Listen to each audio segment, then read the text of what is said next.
Hey everybody, it's Thursday. That means it's time for the Right Like routine.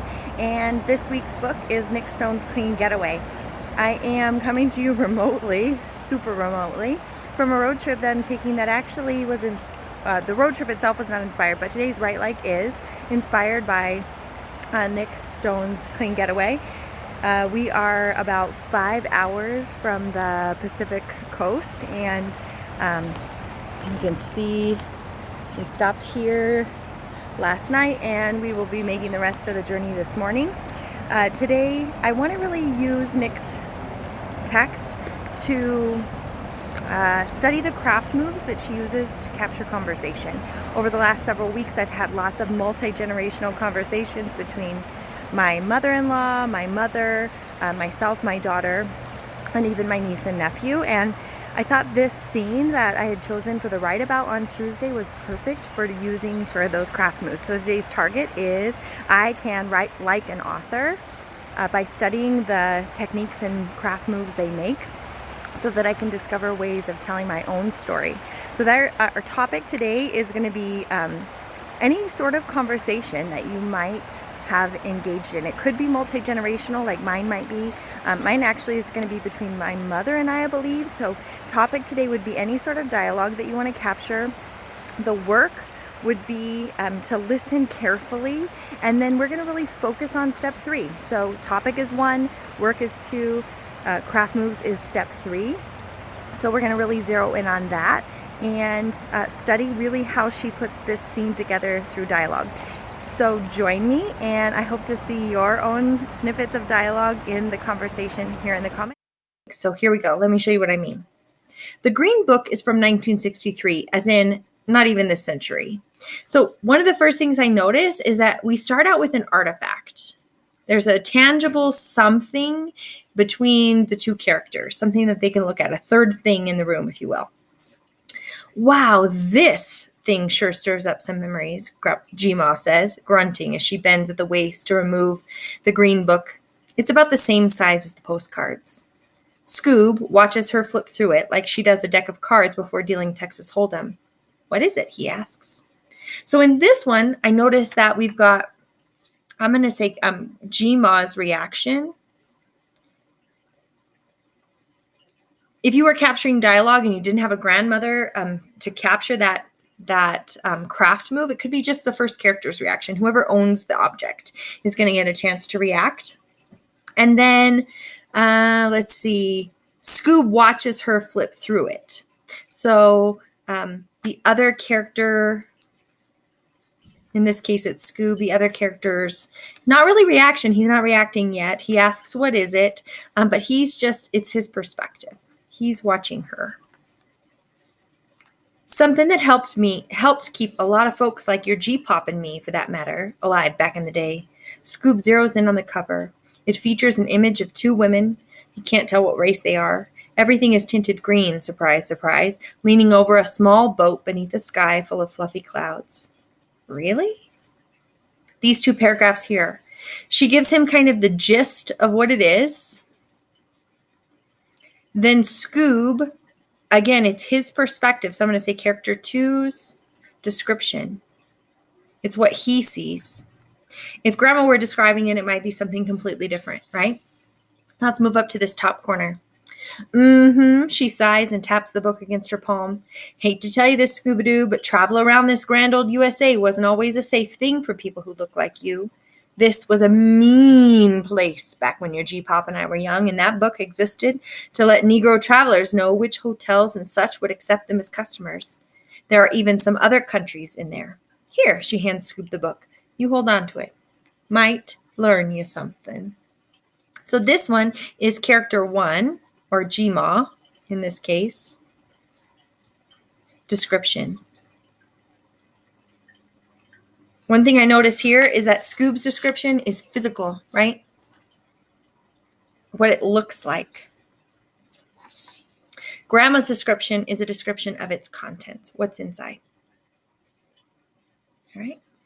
Scoob flips the book to check out the back, then shoves it into his pocket without a word. One thing I love about this right here, this is where we're going to end. The object goes away. which is a really interesting craft move, I think. We've got this thing that comes out. We spend a few minutes getting to know our characters better from both of their perspectives, and then we put the object away. And it really kind of bookends this particular scene. The next thing Grandma says is, now grab the Alabama map, if you will, please.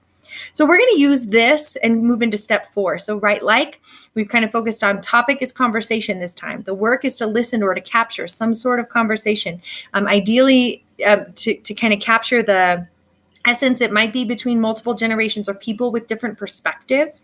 And then third is to study the craft moves. So now we are moving into what does it mean to write like that author. So I'm going to leave this maybe over here. Here, let me fold it in half, because I really am going to do just a quick imitation over on this side of what Nick does.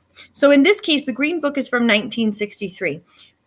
One scene that really stands out to me actually is a book. And it was, I was over at my mom's house a few days before we went on our trip, and she had the photo album, right? So I might just start like that. The photo album. And we argued over what year had been or that they had taken their trip. Well, we didn't argue. We couldn't remember. We were trying to figure it out and problem solve. So we aren't sure. The photo album is easily 20 years old. We'll just say that, right? So here I am doing the same thing Nick did. I'm introducing the object, the artifact. And then Grandma has to give her, the first character, the person who owns the object, gives their reaction. And I think what my mom said was, just taking a trip down memory lane.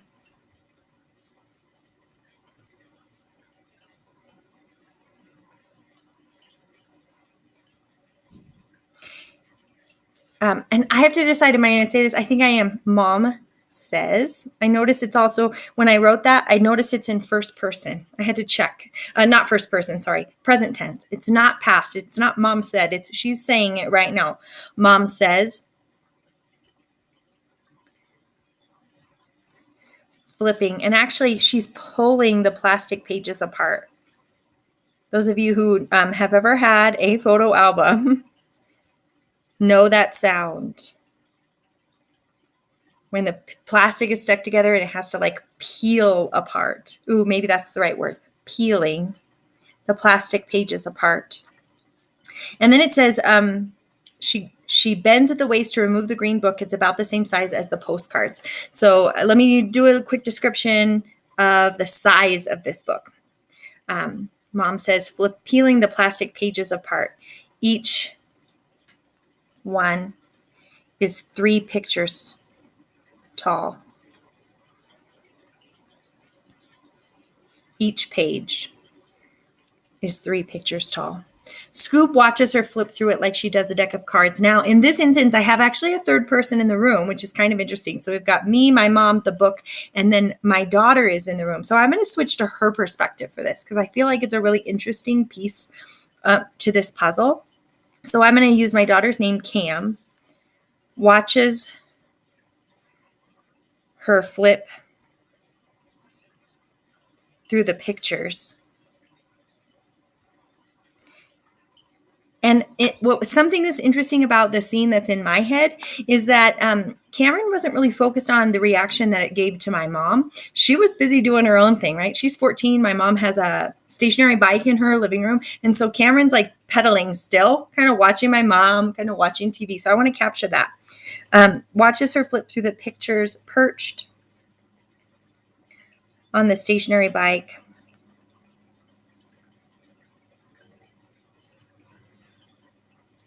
Watching TV out of her peripheral vision, watching TV in her periphery. Oh, I might have to come back to that one. Then what would Grandma's reaction? Oh, hold on. Is she going to ask something? Because I was going to say, what's Grandma's reaction? But in this case, Scoob says, what is it? He asks. And so I think for this, I might talk. And I might say, come look, Cam. Because one of the pictures that really stood out to me was of my mom outside a restaurant or a gift shop or something, and she just looks radiant. Her hair is a color of blonde that I've never seen before. It's golden, it's beautiful, it's curly, right? The humidity in Oregon is so good for her soul, you can just tell. And so, gosh, I want to capture all of that here. So I'm going to say, come look, Cam. And Cameron's, I'm going to say, look at Graham. And then here where it says Scoob zeroes in on the cover, now I'm going to switch to Cameron's perspective. And I'm going to stay in present tense. Cam comes over to where the book, the album, is open on the ottoman. And then remember, this part ends with Scoob's reaction. Really? And so I'm trying to remember, what did she say? That's you? That's you, Graham? I think, obviously, I'm going to fill in this space. I kind of skipped over it. I want to capture that description that I said of the picture, right? I want to capture what my mom said. I want to capture the description of the picture. Remember, this part in Nick's piece is physical description. What does it look like? The people on the cover are tinted green in her example. So mine, I'm going to really describe what my mom looks like in this picture. I might not go any farther. I might not get down here. I might stop there, or I could have my mom do some more dialogue about their trip and what it was like to be out there. This was just a really cool snapshot, and it related so well to this scene in Nick's story that I wanted to craft it with you and show you what it's like to kind of do some imitation by focusing in on steps 3 and 4 of the Write Like routine.